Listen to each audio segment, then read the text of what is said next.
The Italian sewn bind off, also known as the Italian tubular bind off, is a technique used to finish your knitting when you have been knitting in 1x1 ribbing, more specifically a knit one purl one ribbing.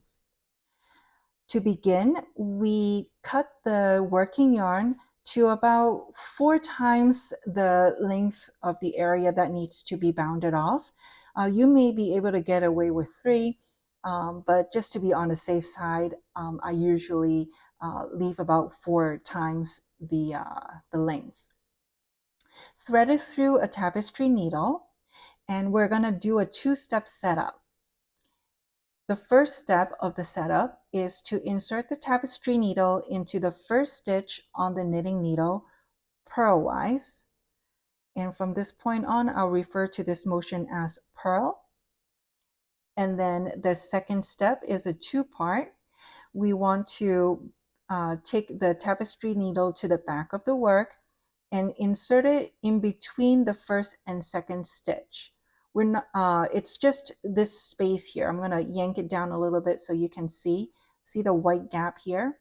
So that's all I'm doing, is to bring the tapestry needle through that gap right underneath at the base of the knitting needle, so I can insert the tapestry needle into the second stitch on the knitting needle knitwise.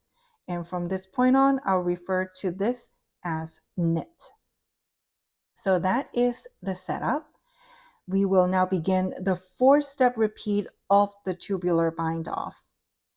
Step 1, knit the first stitch and take it off of the needle.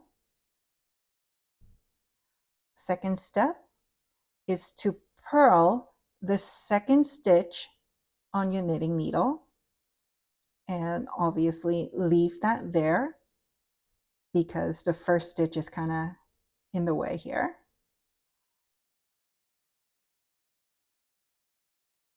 And then the third step, got a little wide here. The third step is to purl the first stitch and take that off of the needle. Okay. And then the last step is the same as the second step of the setup. Bring the tapestry needle to the back and insert it in the space in between the first and second stitch, so you can knit the second stitch on the knitting needle. And that is the 4-step repeat. So here's another round of it. First, we knit and off the needle. When you're tugging your working yarn to kind of, make this tidy, don't tug at it too much. Otherwise, it's going to scrunch and bunch up and it won't look as nice. So just enough that everything is tidy and sitting pretty. On to the second step, which is to purl the second stitch. Third step is to purl the first stitch and take it off of the needle. So off it goes. And then the last step is the 2-part. First, bring the tapestry needle to the front by inserting it in between the first and second stitch, and then knit the second stitch on the knitting needle. So that's another repeat. Let's do it one more time. Step 1, knit and off. Step 2, purl the second stitch and leave it on. Step 3, purl the first stitch and take it off. And the last step, bring the tapestry needle to the front of the work and then knit the second stitch. Again, here's step 1, knit and off.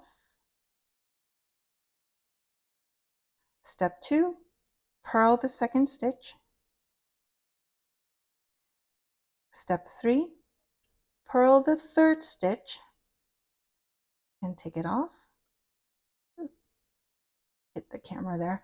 And then the last step, bring the tapestry needle to the front and then knit the second stitch. One more time, knit the first, purl the second. Step 3, purl the first stitch. And last step, part A, bring the tapestry needle to the front and then knit the second stitch. And again, step 1, knit and off. Step 2, purl the second stitch. Step 3, purl the first stitch and off. And step 4, bring the tapestry needle to the front from the back in between the first 2 stitches and then knit the second stitch.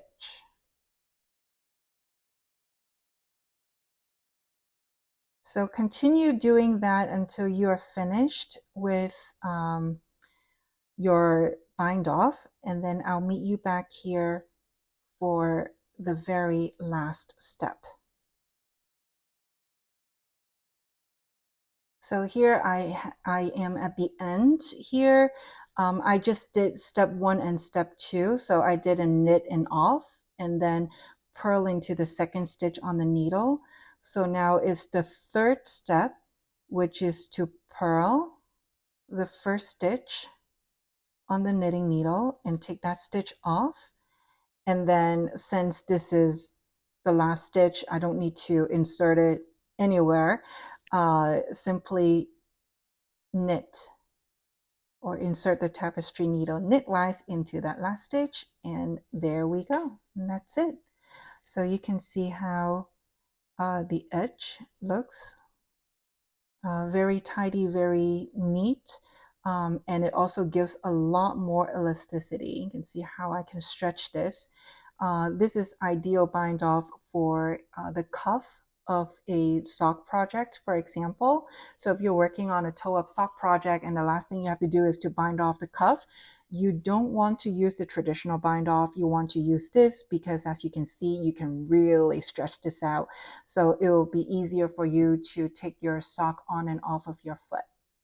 And there you have it, the Italian sewn bind off or the Italian tubular bind off.